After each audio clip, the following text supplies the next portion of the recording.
So Hungary has shown that they're going to be somewhat powerful in the Eastern Hemisphere, and I mean, I'm wondering if they're going to survive. I'm wondering if they're going to continue to keep up this power and the possession of all the cities that they just took away from Iceland, because it is definitely possible that we see within this video people not liking the fact that Hungary is so powerful and that they grab so many cities, and maybe there's a coalition that forms. And while we're on the subject of Hungary, let's go ahead and review over their unique abilities. So, whilst the majority of your cities follow the same religion as that in your capital, so that is Catholicism, and they do almost, yeah, I mean, a majority, yeah, I would say a majority of their cities. So that would be 3 out of 5, Drew. We can do math.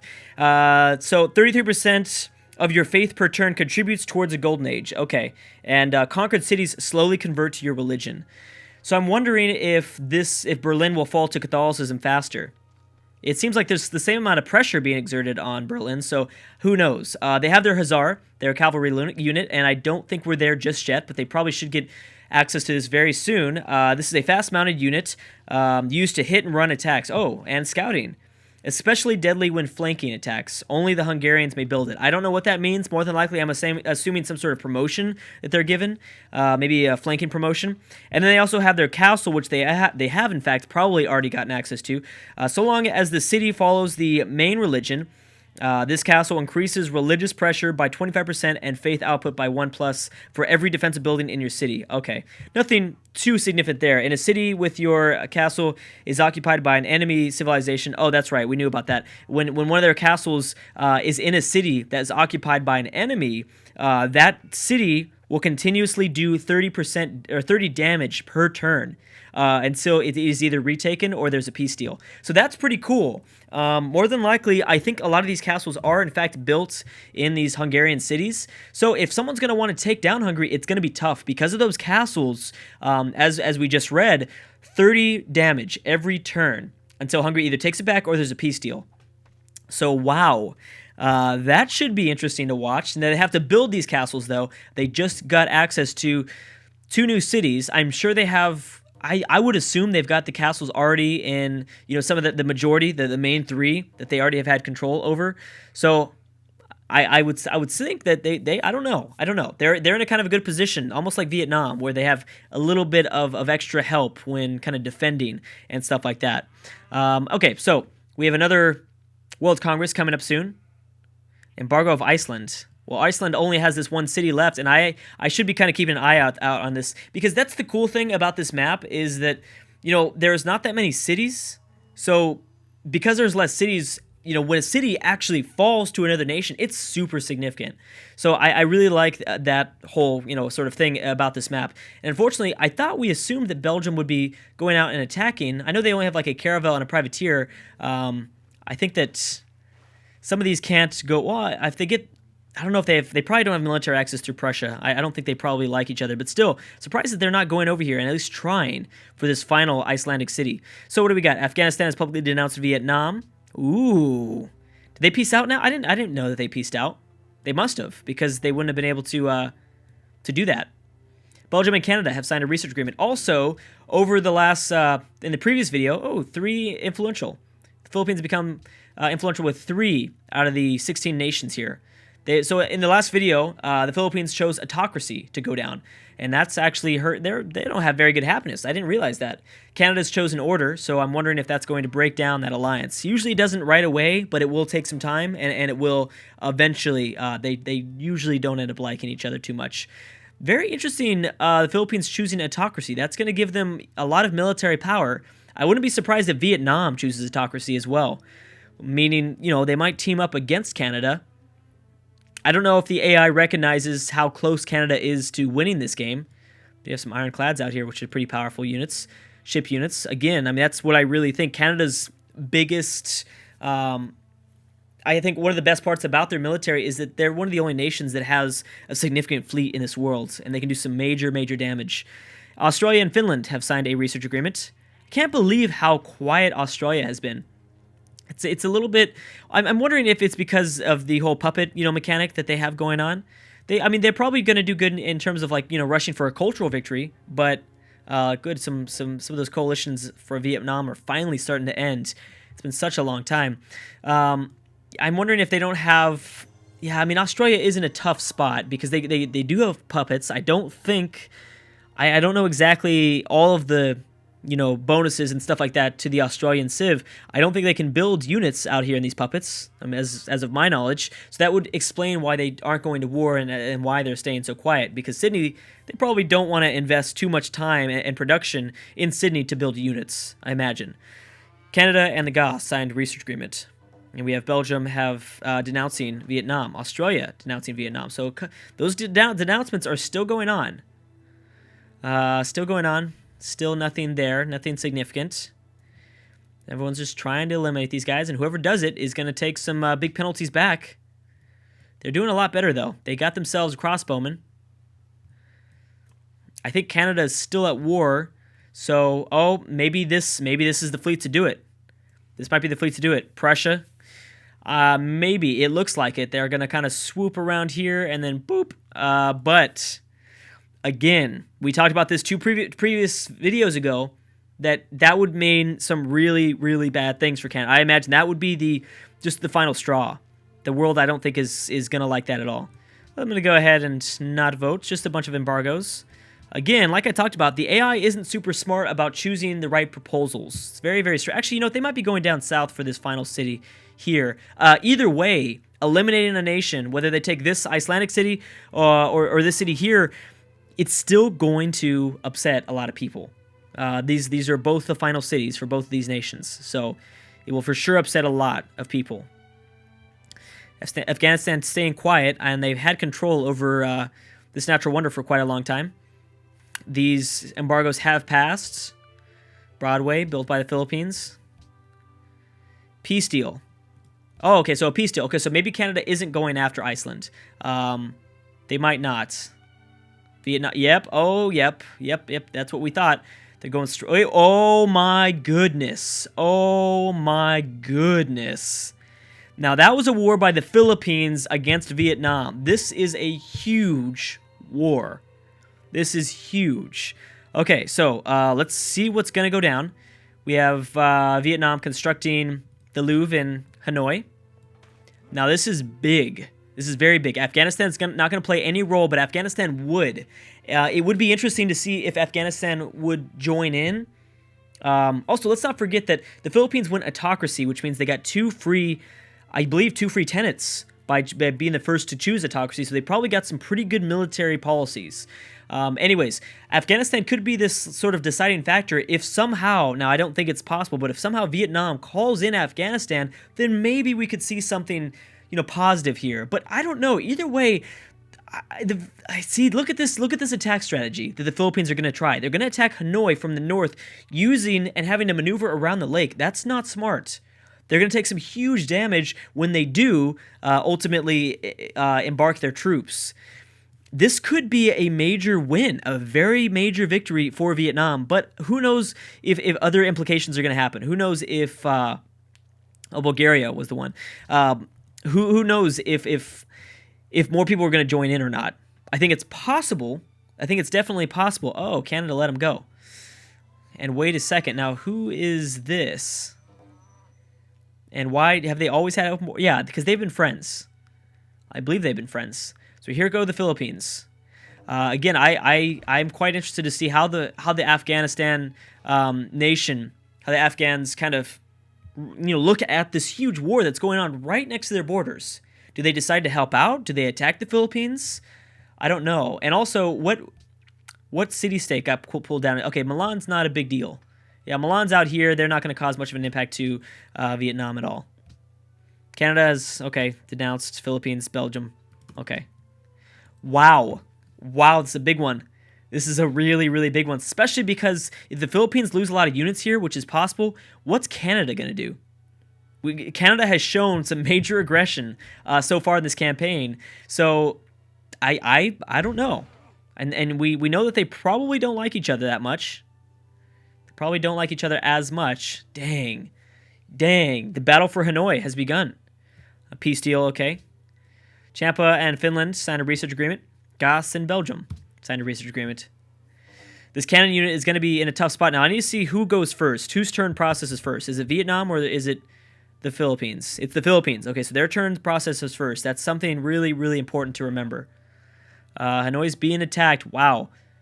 Big battle going on right here. Now, I think that obviously the Philippines have a technological advantage over this, over the Vietnamese. So I'm wondering, but still, I feel like their strategy isn't the smartest. It's going to be very tough to take Hanoi because they've got the defensive units. So who wins out? Vietnam with less units, but with, a very well-defended Hanoi as well as pretty good defense. And surprisingly enough, though, the Philippines have better city defense. Manila's got 99. But I think those world wonders definitely help out with that sort of thing.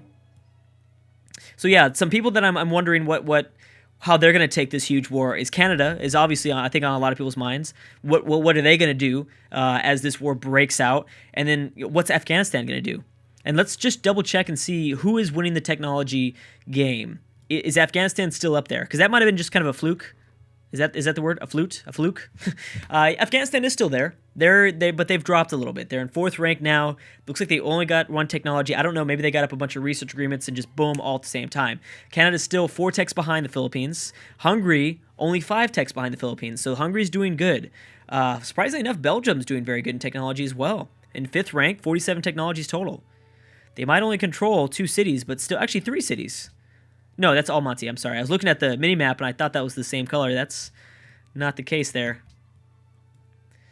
Champa, still nothing.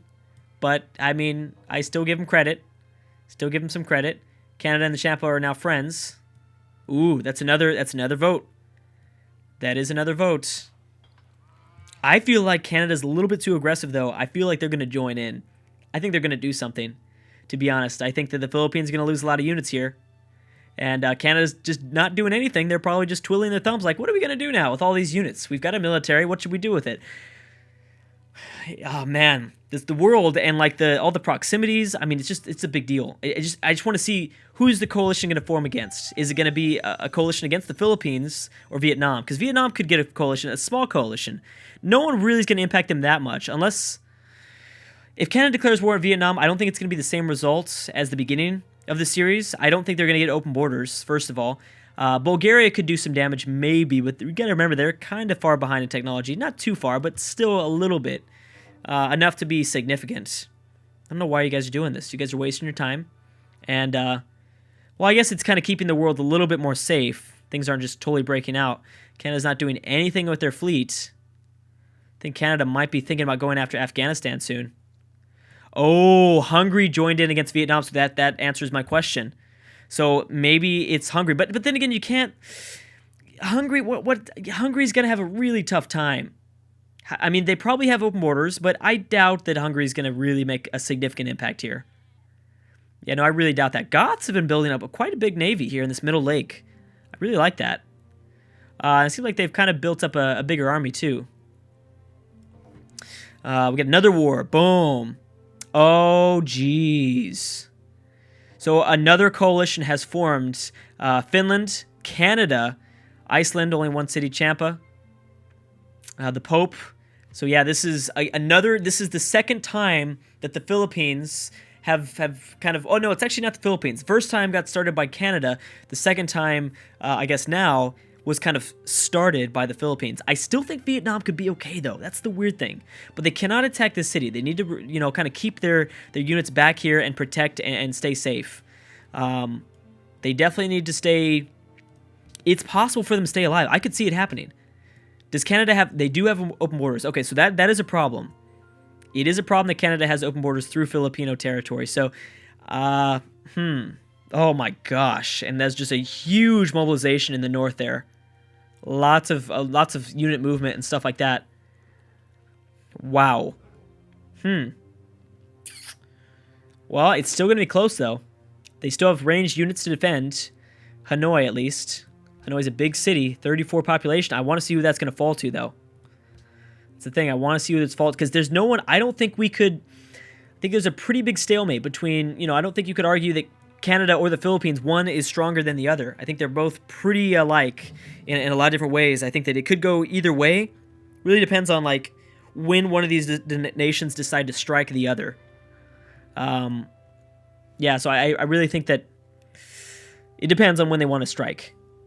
If they strike the right time, something good could happen. Why do I always... Oh, this is Belgium, I think, going back to war. Ideology, what is it? Hungary's chosen order, so they're going with Canada there. Kind of probably going to maybe stay on the friendship side of Lester Pearson.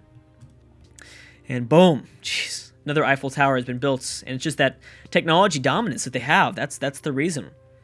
That's totally the reason why. What do we have? Champa declaring war on... Oh, there you go, Champa. That actually could be a good result for you. Man, so who else is going to join, though? Afghanistan is strong. Oh, Canada's bringing some troops. This is what their fleet was planning on doing. Oh. Yep, they're going for it. This might be for Champa. I always thought Champa would go after this continent first.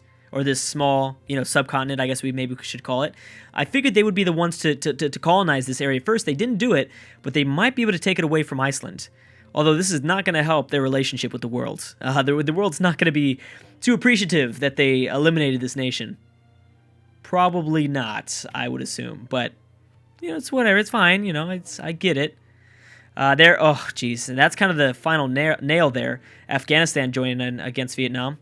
Vietnam chose... Oh my gosh, they did. They chose freedom. But we're about to lose the third major power. I talked about this. How funny would that be if Canada chose order, Philippines chose autocracy, and Vietnam chose freedom? And that's what happened. And unfortunately, I think Vietnam's going to get destroyed. Maybe... I think so. They might survive with these two island cities down here. I don't think they're going to get completely wiped out, but it's possible because for some reason the AI just loves to completely fully annex every single city by the end of this game. In the early game, they'll be, satisfied with one or two cities. Wow. Are we seeing the Goths? Are we seeing just any other nation beat out the Philippines for a wonder? Well, I think it's because the Porcelain Tower is a wonder exclusive for some social policies. So that's probably why they were able to manage to build that, I'm thinking.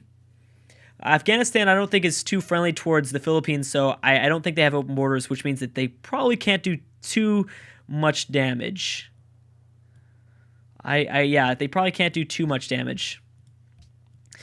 Bulgaria could really... I think Bulgaria would be the one to set it over the edge. I still think that it's possible for them to stay alive. They're probably going to lose Hanoi. But even losing one or two cities isn't the end of the world. Like, yeah, you could probably eliminate them from winning the game, but I don't know if it'd be the end of the world, the end of the world. I think it'd still be somewhat okay. I'll see, now you're starting to be surrounded. You're left with maybe some Vietnamese troops just to the south. Again, it's actually Canada that's putting on most of the pressure, while you've blocked off the Filipino army. The Canadians have some unbelievable, and have an unbelievable military. I mean, is it the biggest in the world? I think it is. Yeah, it is by far. Then it's Finland. And then Hungary, almost with 100,000 less. Jeez. Yeah, so Canada has a huge military, and that's kind of what they needed to stay alive. Because again, we talked about this. The only way to block Canada from winning a potential diplomatic victory is to completely wipe them out of the game. Again, this should be the time where the Eastern Hemisphere strikes. I figured there would have been another war that popped up, but I guess they were satisfied with just taking out Iceland like that. Yeah, it looks like they were satisfied with that. All right, guys, looks like I'm going to have to stop right there. We're going to see if this is going to be the fall of Vietnam or not. I still think it's possible. Hanoi is an awesomely defended city. With all these rivers and this massive lake to their east, they could be okay. They still have units. They have a cannon unit stationed inside. It's going to be doing a lot of range damage. It could happen. You gotta... Don't let your dreams be dreams, Vietnam. You can do it. Anyways, guys, thank you so much for watching, and I will see you guys next time.